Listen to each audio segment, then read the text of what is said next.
Hello dear students. Previously we have discussed about inspection and quality control and some fundamental aspects on that topic and the role of inspection in a manufacturing process and why inspection is important in maintaining the quality of the products. So it's concluded from the previous lecture that inspection is very much important in maintaining the quality of the products. So let us discuss in detail the types of inspection done in order to achieve the quality of the product. So as you are able to see in this slide, this is the classification of inspection basing on three broad categories. First one is based on the usefulness of the part after the inspection. Second one is based on the contact. Third one is based on the number of samples inspected. So coming to the first criteria based on the usefulness of the part after the inspection, it is divided into two types, destructive inspection and non-destructive inspection. And based on the contact, it is two types, contact and non-contact inspection. And based on the number of samples inspected, it is divided into two types, sampling inspection and 100% inspection. So this classification is very much important from exam point of view, and this destructive inspection you have also done in your practical classes during the third semester, I think. And these are the important classification. So let us switch over to the first one. This is the destructive inspection. So as the name indicates destructive, so the part cannot be used after inspection and the tests are only carried out to understand a specimen's performance and the materialistic behavior under different loading conditions, and it is easy to carry out but costly to a manufacturing process or operation.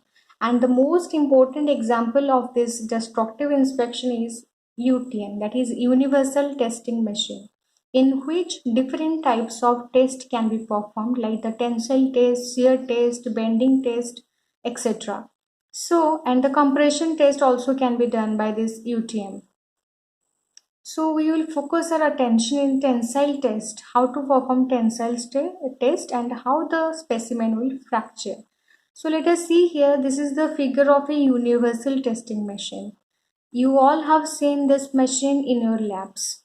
So this is a upper crosshead and this is the lower crosshead, and this lower crosshead can move either up or in the downward direction.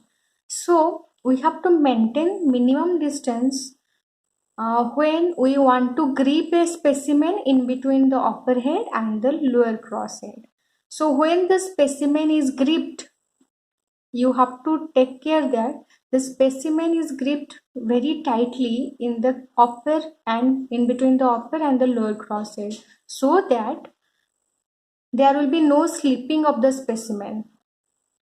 So the first criteria is to handle the specimen very carefully and to fix the specimen very tightly in between the upper and the lower crosshead in order to find out the best results.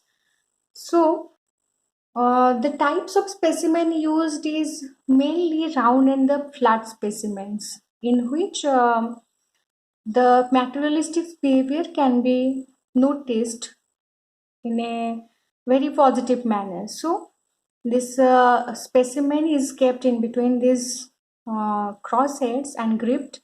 After that, load is applied from this arrangement, and when the load is applied, it it will try to deform. The material will try to deform, and when it will deform to the maximum limit, it will break, and when it will break, the fracture will occur, and the detailed characteristics graphs of this material is noticed from the computer which is connected to the UTM machine.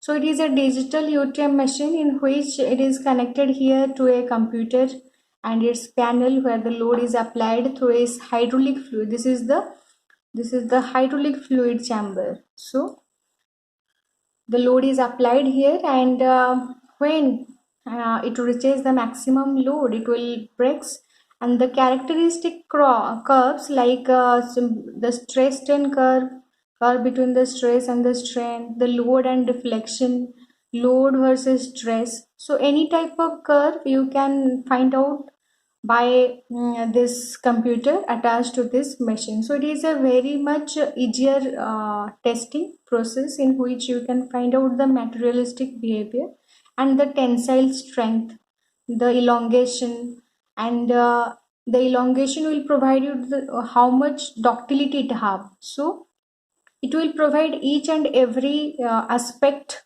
of the material, like mainly the tensile strength, stress, the strain, change in elongation by original length. You have to find out the original length, then find out the change in length. So every characteristics features you can study from this universal testing machine, and it is a very much useful machine in a practical and theoretical life also. And these tests are performed in this machine in this way, and the fractured specimens are collected, and these fractured specimens, so when it has broken, it is not used, okay, because it has a standard size of the specimen used in this process, like 400 is the minimum size of the specimen used in the UTM machine. So you have to check whether the standard length, gauge length is maintained or not in before testing the material in the UTM machine. So this is all about the destructive testing. Why it is destructive? Because when the material is gripped in between the two crosses and after application of load, it is broken up into pieces. So it is a destructive testing. Now, switching over to our next slide, it is a universal testing machine, and this is a Charpy IJOT test machine or impact testing machine. And impact testing is only done to measure the amount of energy absorbed during the fracture. And Charpy and IJOT test are performed in this machine in order to find out the energy stored. So while IJOT test is performed, the energy can be maximum up to 160 joule, and for the Charpy test, the energy absorbed can be 300 joule. So you can see here what is Charpy and IJOT test.